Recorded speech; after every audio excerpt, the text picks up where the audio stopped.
है दिल्ली में, इसलिए खुश हूँ। बहुत बढ़िया, बहुत बढ़िया।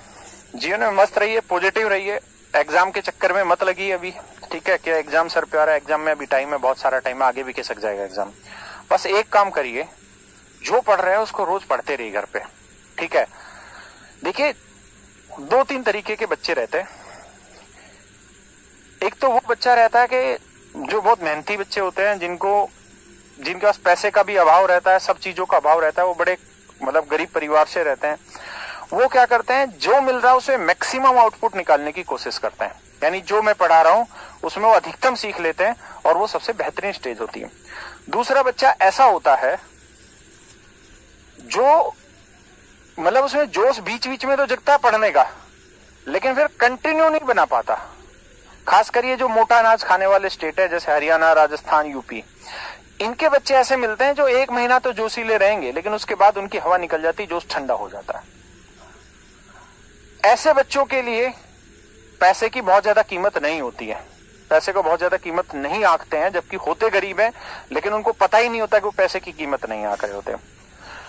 और तीसरे वो भैया जो धन्ना सेठ है, जिनके यहाँ पैसे की कमी नहीं है, 1999 रुपए का बैच, ये तो हवा है, वो 10 टीचरों का बैच ले ले, 200 टीचरों का बैच ले ले, उनको ये बात समझ ही नहीं आएगी कि सिलेक्शन इस तरह से होना ही नहीं है, बैचेज लेने से, मेहनत करने से सिलेक्शन होगा। तो ये जो आखिरी 2 कैटेगरी है ना, आखिरी जो 2 कैटेगरी है, इसको एक टीचर अपने लिए कस्टमर भी ढूंढ देखता है।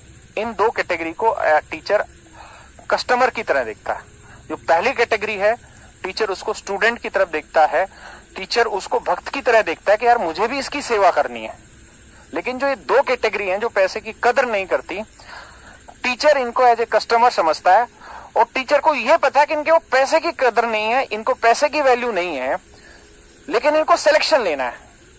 तो उसके लिए बहुत सारे और भी प्रोसेस अपनाता है टीचर। चल भाई प्रैक्टिस बैच ले, तू मस्त रहे, तो इस बहाने से क्यों, क्योंकि वो जैसे मैं अपने बच्चे की बात बताता हूँ, मेरा ही बेटा है। मेरे बेटे के साथ क्या कहानी है कि एक तो इकलौता था भाई, इकलौता है, तो लाड प्यार बहुत मिलता है घर में, है। एक हम थे साला, बासी रोटियां खाया करते थे, मम्मी आधा किलो दूध मोल लिया करती थी, उसी में 2 किलो पानी डाल देते थे, वो पानी सा दूध पिया करते थे और अभाव में रहते थे, है। 1 रुपया का भी घर वालों ने दिया नहीं, सरकारी स्कूल में पढ़ा, साले 25 पैसे फीस जमा होती थी, उसका भी हिसाब ले लेते थे घर वाले। एक हमारे बच्चे हैं यार, उनको घर वाले रोटी नहीं खा रहा, उसके सामने मुंह के सामने लेके, बेटा रोटी खा, रोटी खा, रोटी खा, रोटी खा, बेटा रोटी खा, अच्छा चूरमा बना दे, अच्छा ये बना दे। तो ये लोग कब इज्जत करेंगे? कभी किसी की इज्जत करेंगे? पैसे की कभी इज्जत नहीं करेंगे यार, हाँ है ना। तो जब ये इज्जत नहीं करेंगे तो इनको दुनिया कस्टमर ही समझेगी। जो हम जैसे जिन्होंने पैसे का अभाव देखा है, उसको हमारे टीचरों ने स्टूडेंट भी समझा है। तो मेरे प्यारे बच्चों, कोशिश करिए स्टूडेंट बनने की, कोशिश करिए स्टूडेंट बनने की, वरना फेसबुक पे, यूट्यूब पे कमेंटों में आप गाली बकते रह जाना कि भाई देखो टीचर तो अपनी किताब बेचने में लगा हुआ, फलाने में बेचने में लगा हुआ। अबे भैया, वो तुम्हें कस्टमर समझ रहा है, इसलिए वो तुम्हें किताब बेच रहा है। तुम स्टूडेंट तो बनो। क्या टीचर तुम्हें कस्टमर बना रहा है? नहीं, खुद बन रहे हो। तुम स्टूडेंट बनो, तुम मेहनत करो, तुम पैसे की वैल्यू समझो। इतना मौका मिल रहा है, इतना बढ़िया बैच बन रहा है, ऑफलाइन में पढ़ रहे होते ना, मेरे बैच की 15,000 तो फीस थी भाई। और पता है कितने दिन बैच चलता? 9 महीने बैच चलता, 8-9 महीने। 8-9 महीने की जानते हो हॉस्टल की फीस कितनी लग जाती? 2 लाख रुपया बैच पड़ता भाई। मुखर्जी नगर में कोई बच्चा आता था तो अब 1999 रुपए में ऊपर और 2-4-5 हजार रुपए लगा लो, मोबाइल के चार्ज का, मोबाइल खरीदा होगा या इस तरह का। तो मेहनत करो यार, पढ़ो, अच्छा मौका मिला है।